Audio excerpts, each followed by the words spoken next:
Today's a big one. I'm going for a personal record. I'm trying to make some noise in this global cross-country paramotor contest to achieve maximum points in this thing. Your flight path, like if you were to draw a line on the ground where you go, needs to be a giant equilateral triangle. I've been planning this for a while now, waiting for the right day, etc. And I'm flying a lot further than I've ever flown before. I'm doing I took off my silly strobe, won't be needing that, it's morning. I've been waiting for I should have a tailwind on the first leg and no wind for the next two legs. Cross our fingers on that one.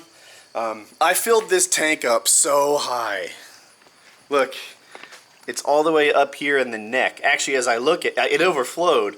It's settled, and I can put like another drop in there, so I will. I took my keys out of my pocket, trying to lose weight. I personally have lost 20 pounds. The farthest I've ever flown before, or longest, is 2 hours and 5 minutes. And today I think is going to be over 3. One ace in the hole is this new wing. It's very, very, very efficient. It's not particularly fast, but it doesn't burn a lot of fuel per hour. I did a test flight yesterday to see if I could make it, and the answer is maybe. So it's going to be super close. What am I doing? Why am I doing this? I could just buy a fuel bladder, have extra gas on my belly, and then this wouldn't even be close. But for some reason I've decided to see what this thing can do. Alright, I got my wing laid out. Thought I'd talk about it for a second. This wing's interesting. It's not a paramotor wing. It's a free flight wing, which means it's for guys who like to jump off the side of a mountain and glide. I've only flown it twice before. I have a little less than 3 hours on it. It's good and bad. When I give it throttle, it oscillates from side to side like this, and it really sucks. So I had to spend my entire ride either weight shifting to kill that oscillation or like pulling a brake. It's light, it launches really well, but its real superpower is its efficiency. I was blown away. This is like the 6th wing I've flown. I've never flown anything that sank so slowly. That's what it does. That's why I'm trying this ride. My other wings the longest I've ever gone, like I said, is 2 hours. I'm trying to get over 3 out of this, and that seems like a lot. I think I'm stalling. Anyway, so it's hard to fly, and it wants to swing you around, and you have to constantly fix it, but it doesn't want to sink, and that's special, so I'm stalling. We're running. Wish me luck.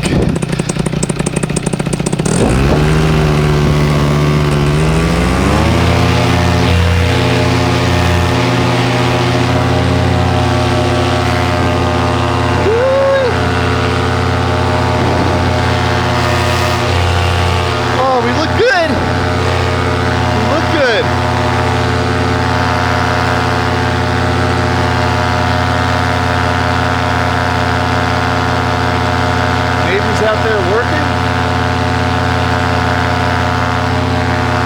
Woo. Nothing now left to do but to do it. Alright, so on my first leg I should have a small tailwind. So I'm going to go a little higher, like maybe 2,000 or 2,500 feet, and take advantage of that. The weather is supposed to shift, so that on my next 2 legs I have no wind at all. It's really ideal. So there I'll probably go low to really minimize the wind. But you can see, maybe, I don't know what you can see, how the wing is oscillating. Like I'm not doing anything. Yeah, if you look up, from side to side, this thing constantly needs to have its oscillations corrected, which you get pretty good at after you fly it for a couple hours, but it does make it a bit of a pain in the butt to fly. Alright, it's time for me to settle down, listen to some music, and enjoy my personal record-setting attempt. Couple things. That lake out in the distance, you should be able to see it, is roughly where my first turn is. And that smoke, I keep swinging, that smoke is an indicator that I use my tailwind correctly, but This ride isn't quite what I thought it was going to be. I thought it was going to be kind of zen. That I was just going to be up here, chilling, going slow, maintaining throttle, like just a relaxing sort of zen-like trip. I'm actually kind of task saturated. Like I am constantly working on maintaining good throttle control. If I go up and down, I'll be wasting fuel. I'm also constantly working to keep these oscillations out. If I do nothing, in no time at all, I'll be like wingtip to wingtip on the horizon. It takes like 45 seconds, and I'm wingtip to wingtip.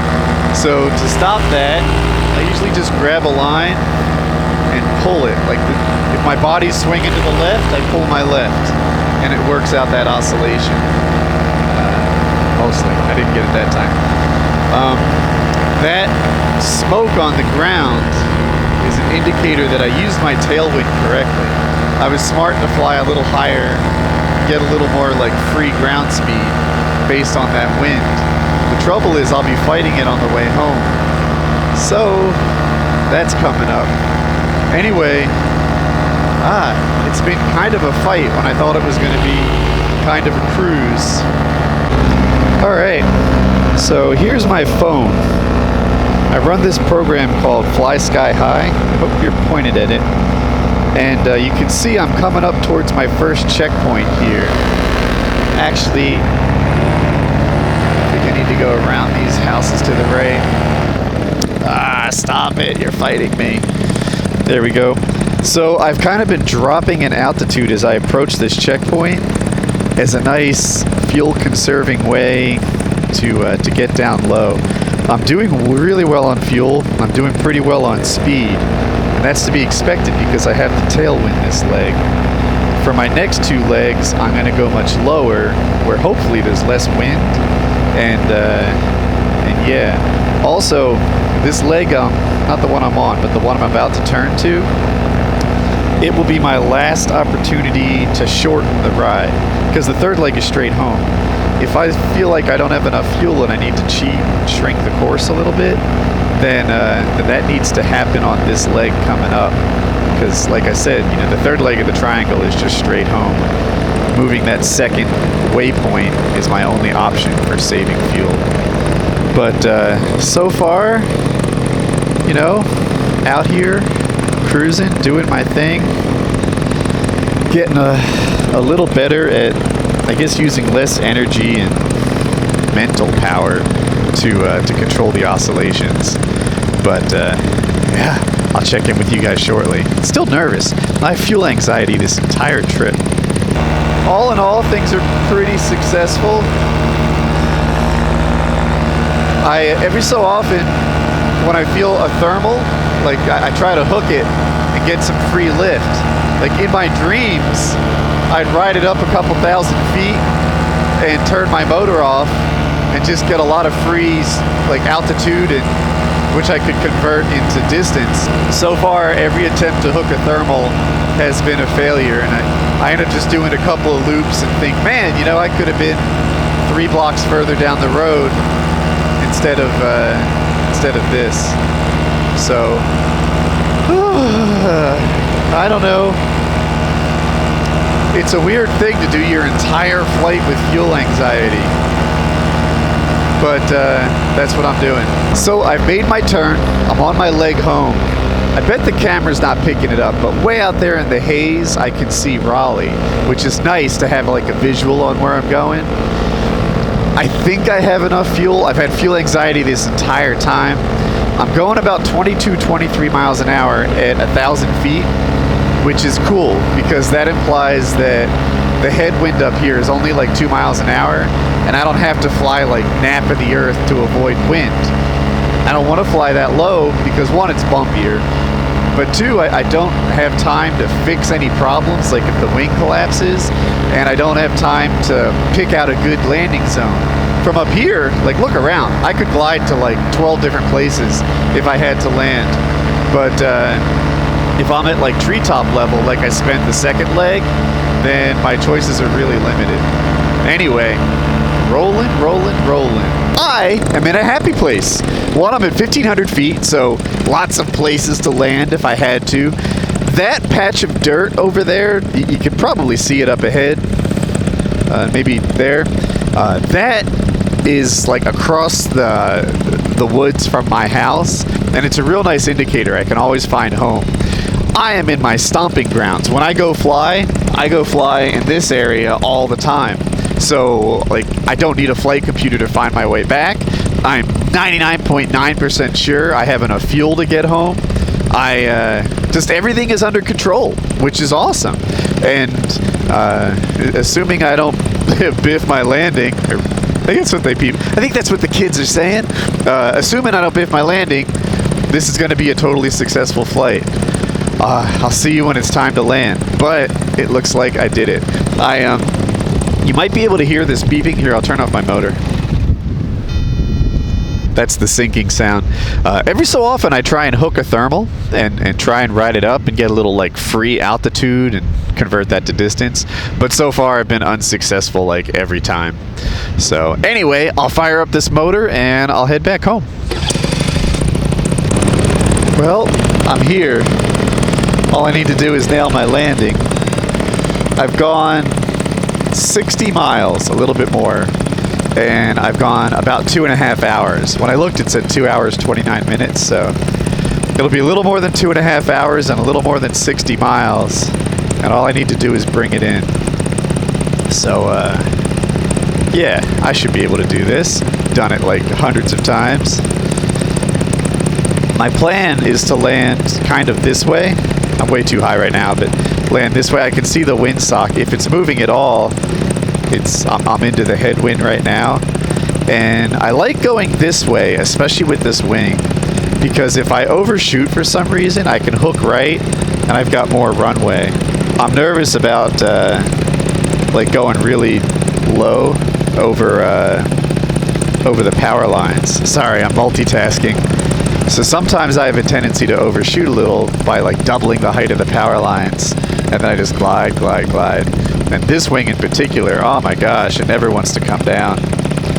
So it's a Swift 4, Ozone Swift 4. Probably some para people are out there wondering, but it's Ozone's high B wing, which is kind of like the advanced recreational level. If you're a competitive pilot, you might look at the C wings, but I think this one's about right for me. That's what people were suggesting I buy. This next pass might be the landing pass. We'll see.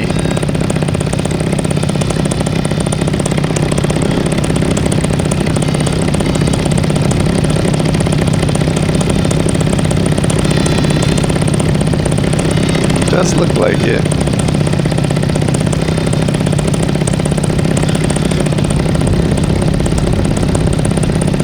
See, I come in over the power lines like this. At the last second, I'll hook this way, and I still think I'm gonna... Yeah, that's where I'll be, on the second half of the yard over there. But this is gonna be fine.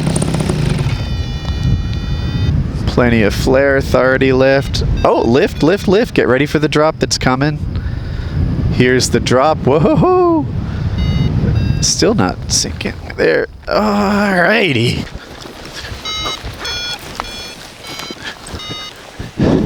On the nose. I do that too much. Okay. Well, that was awesome. I think I'm going to go over some of the stats with you guys in the video. But that was a wildly successful flight. Dude, I did it. Whew. Kind of feel like I cheated death.